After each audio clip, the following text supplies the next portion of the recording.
بدن تازه غوخي ډوکی او تازه پوستکی د کافرانو ته ور پیدا کم او لمبي به بیا زیات شي. ذالک جزاؤهم دا مذکورا تا ته ویم دا د دوی جزا ده بانهم یعنی بسبب انهم دا په سبب د دې چې دوی کفرو به آیاتنا کفر کړو زما پایتونو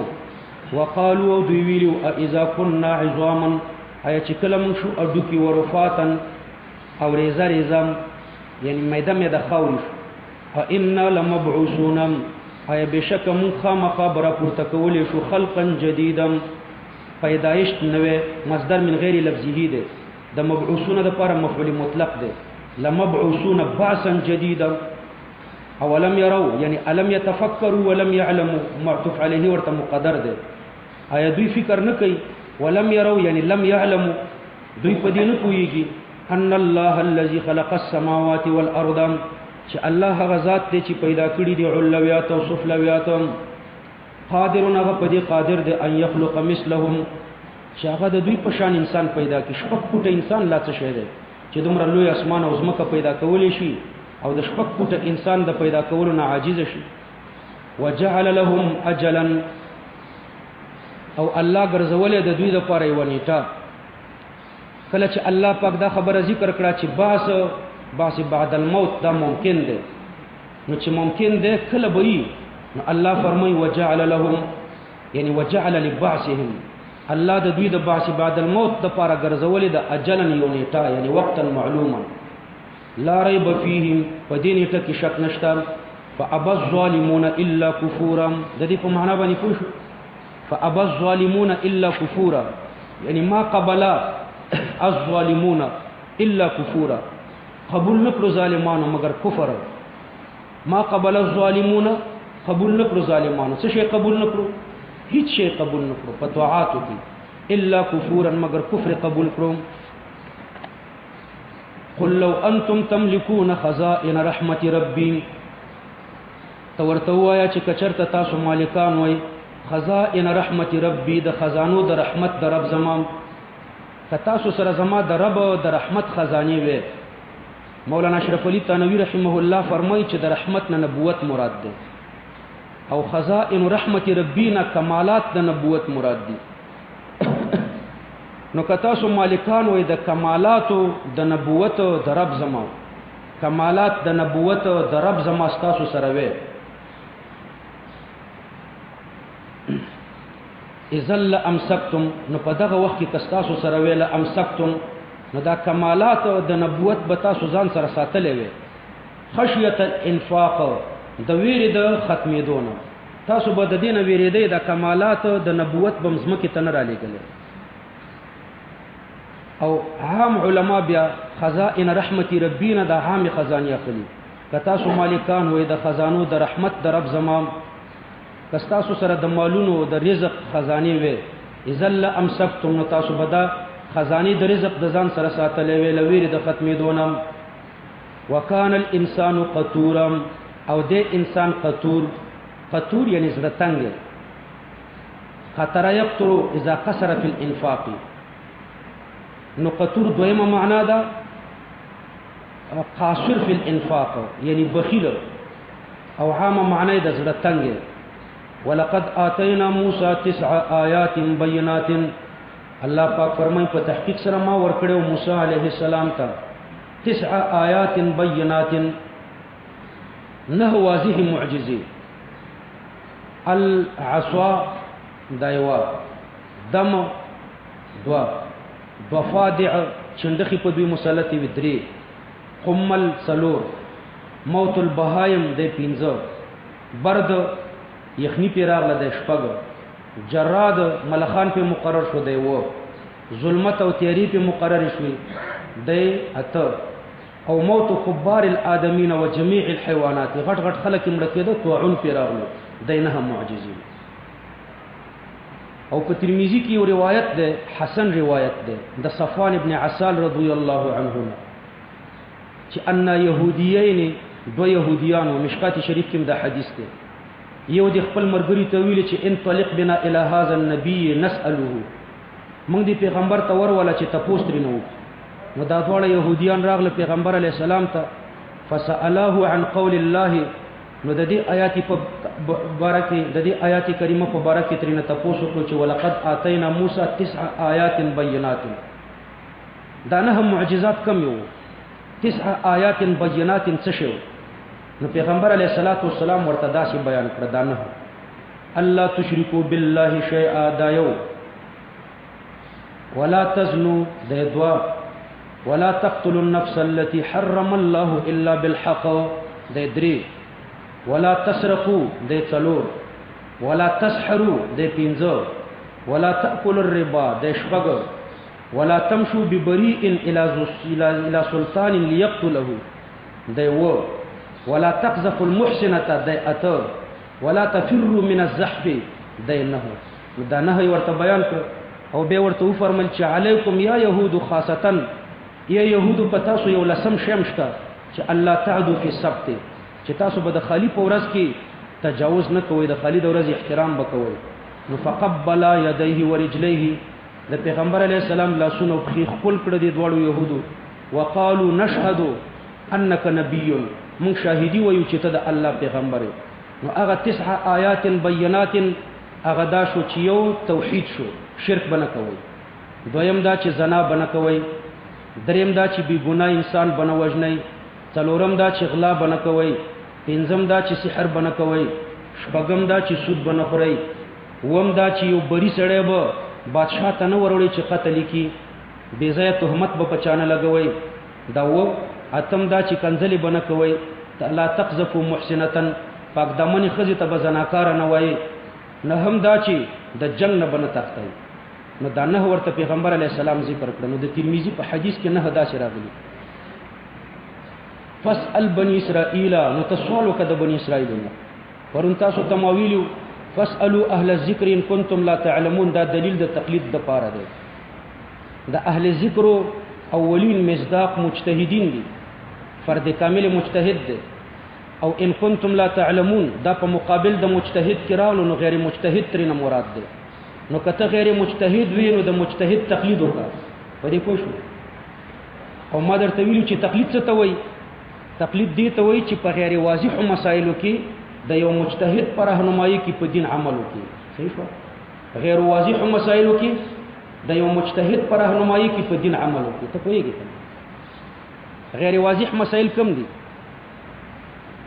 غیر واضح مسائل درته یاد دي څلور قسمه دي لړ ګوره مسائل غیر منصوصه دا یو مسائل منصوصه متعارضه چې تعارض پکې راشي خو غیر واضح شو کنه چې په کوم حدیث بوسته عمل کوي اول څه شو مسائل غیر منصوصه دویم مسائل منصوصه متعارضه دریم مسائل منصوصه محتمل التاویل لکه ثلاثه قروء دو معناګانی لري واستنه پويږي چې په کوم لاړ شم مسائل منصوصه محتمل التاویل پنځم د څلورم مسائل منصوصه خو غیر مبینه الحكم نس کې راغلي حکم نه دی راغلی په نس کې لکه لا تقربوا الزنا زنا ته منځ دی کېږي او زنا څه حکم لري حرام ده مکروه ده شرک ده کفر ده حکم نه دی ذکر شوی په خبره پوه دا څلور غیر واضح مسائل دي زیات نه دي نو اول مسائل غیر منصوصه مسائل غیر منصوصه انتهایی زیات دي نو مجتهد دا غیر منصوص په منصوص قیاسي او تب په کې تقلید کوي دویم مسائل منصوصه متعارضه نو بس مجتهد راضي په دې مسائل منصوصه او متعارضه کې تطبیق او ترجیح کوي او تب تقلید کوي دریم مسائل منصوصه محتمل التاویل نو هغه په کې در تراجح احتمال ذکر کوي تب تقلید کوي خو شو او پنځم مسائل منصوصه او غیر مبینه الحكم هغه درته حکم ولګي چې دا حرام ده نو تب تقلید کوي دا غیر واضح مسائل او بعضی مسائل دو قسمه پاتې شو واضح دو قسمه دي یو د عقاید او مسائل دي دا واضح دي په دې کې تقلید نشته د عقاید او مسائل دا واضح دي او دویم فروعي مسائل دي خو څلور ټکي پکې دي منصوصه غیر متعارضه غیر محتمل التاویل مبینه الحكم لك كتب عليكم الصيام فرض ده پتا سو روزه اوس روزه فرض ده دا مسأله منصوصه ده غیر متعارضه ده غیر محتمل التاویل ده او مبینه الحکم د دې کې تقلید ته ضرورت نشته دا واضح مسله دا دوا د عقاید او دغه د فروع مسائل چې دا څلور ټکي پکې وي ها منسوسی متعارضی غیر محتمل التاویل وي او مبینه الحکم نو په دې واضح مسائل کې تقلید نه نو اوس اصل د تقلید تعریف در ترازم تقلید مونږ چاته وایو چې په دې غیر واضح مسائل کې د یو مجتهد پر راهنمایي کې په دین عمل وکړي دا د تعریفونو خلاصه ده په دې غیر واضح مسائل کې د یو مجتهد پر راهنمایي کې په دین عمل وکړي دې ته تقلید وایي نو الله فرمای فاسالو اهل الذکر تتپوسو کده مجتهد نه په دې غیر واضح مسائل کې ځکه تپوس ته ضرورت په غیر واضح مسائل کې ان کنتم لا تعلمون کته غیر مجتهدین د مجتهد نه تپوسو کا په دې غیر واضح مسائل کې تپوسی ذکر کړی دی او مطالبه د دلیل نه ذکر کړی نو ام دې ته وي تقلید نو تقلید د دې سوال نتیجه ده ځکه تاسو ته ویلو چې سوال سره مطالبه د دلیل ونش او په جواب کې دلیل ذکر نشي مطالبه د دلیل رانش نو د یو مجتهد پر راهنمایي کې په غیر واضح مسائلو کې په دین عملو کې او مطالبه د دلیل ونه کې نو ام دې ته وي تقلید نو بیا مې درته اعتراض کړو چې وا بیان د اعتراض کوي دا ضرور د اعتراض کوي یو لکواري جواب ورته ورکم بیا در باندې اعتراض کوي یو لکواري ورته وایا بیا مې اعتراض کوي درته وی تا فاسالو اهل الذکر د تقلید د وجوب د لپاره دلیل د تقلید د وجوب د لپاره په دلیل کې پیش کړو دا سوال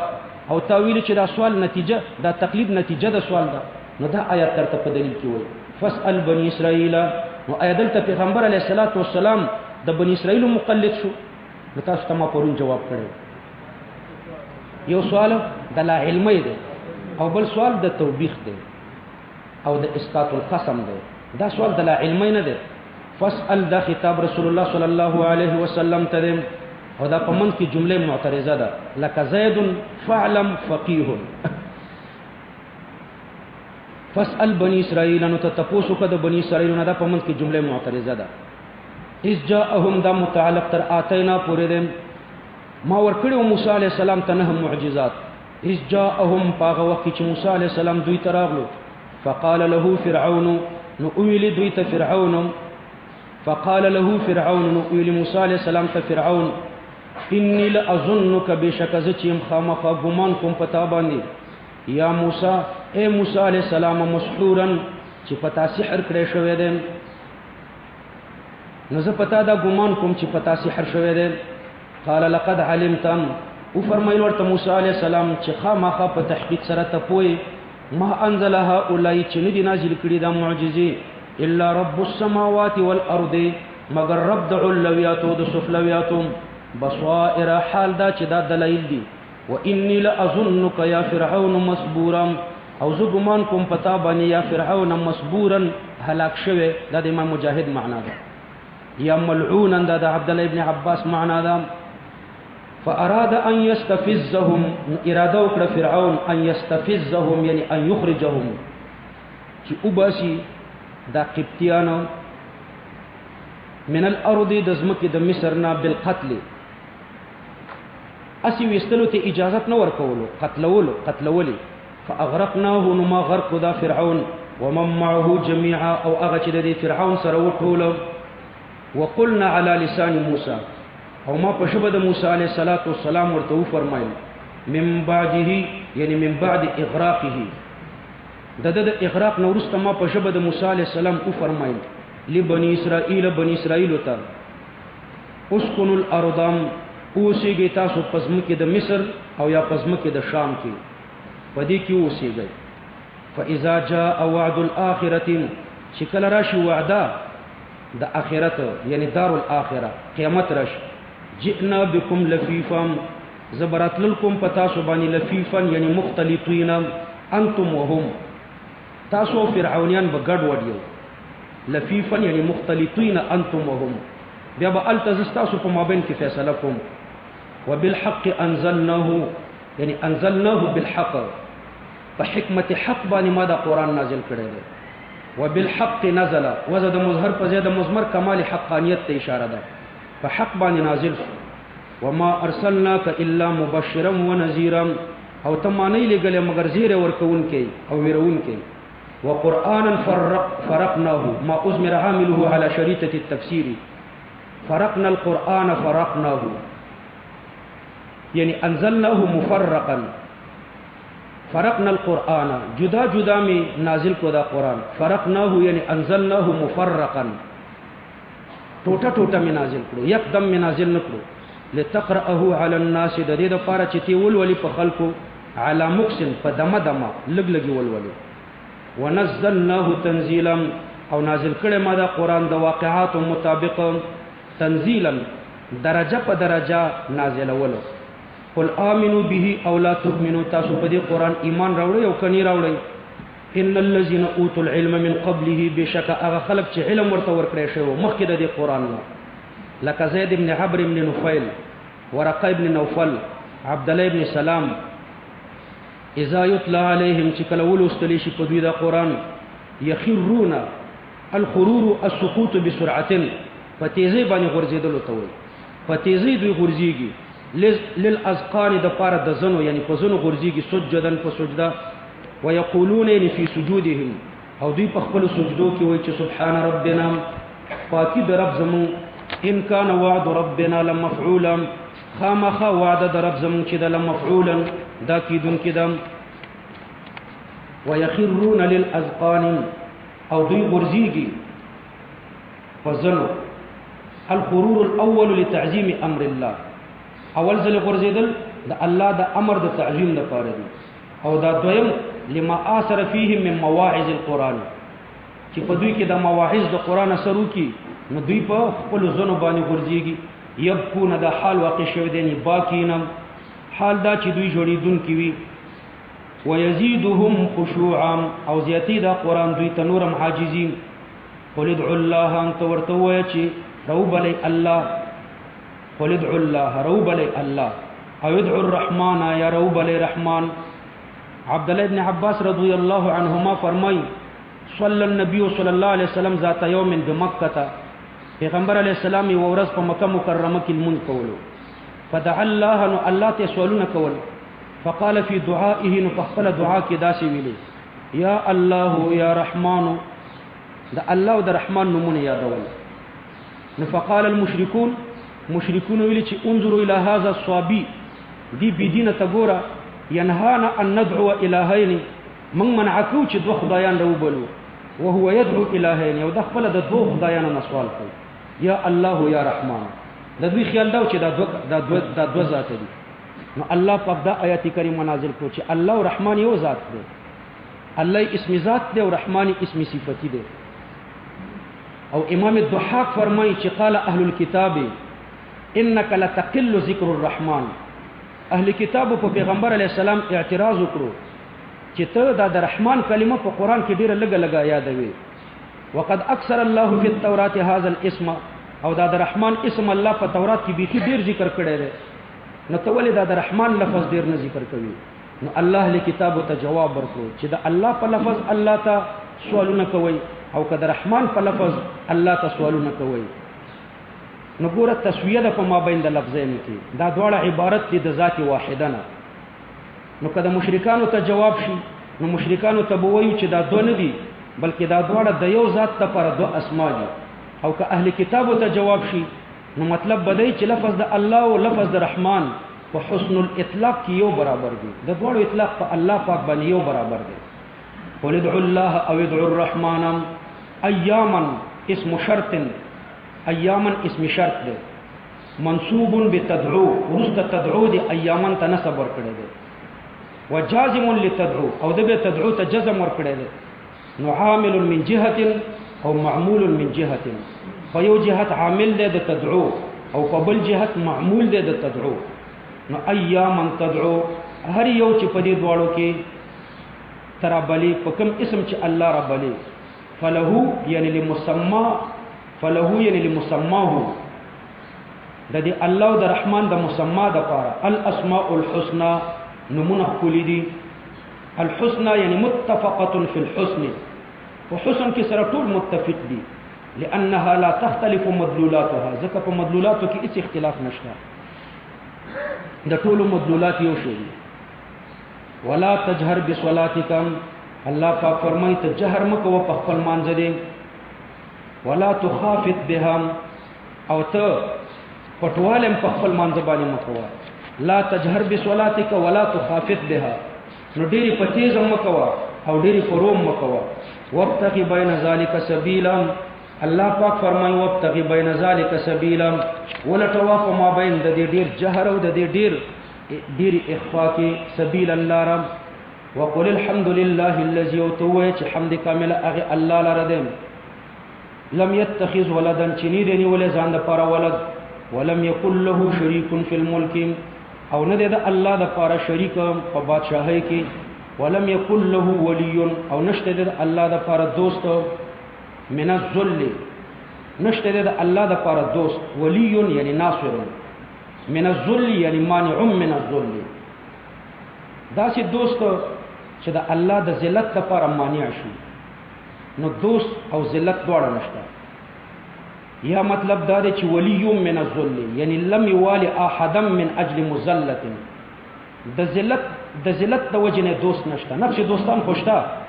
خو د دې لپاره نشته چې الله د ذلت نه بچ کی ځکه په الله ذلت ناراضي فري خوش یو د ذلت د سخت ورځې دوست مطلب دا چې د سخت ورځې دوستان د الله نشته نور پیغمبر علی السلام هم دوست دی یو لکسلی زره پیغمبران هم دوستان دي ټول مؤمنان هم دوستان دي خدای د سخت ورځې دوستان نه دي نو مطلب دا دی چې د سخت ورځې دوستان نشته چې په الله سخت راشي او دوی به ترینه سختی لري کی ځکه په الله سختی ناراضي وکبره تکبیرا او پاکی بیانوا د الله پاکی بیانول دا سورۃ کهف په ترتیبی جمعی باندې اتلسم سورۃ ده او په ترتیبی نزولی سماوی باندې دا 9 شپیتم سورۃ ده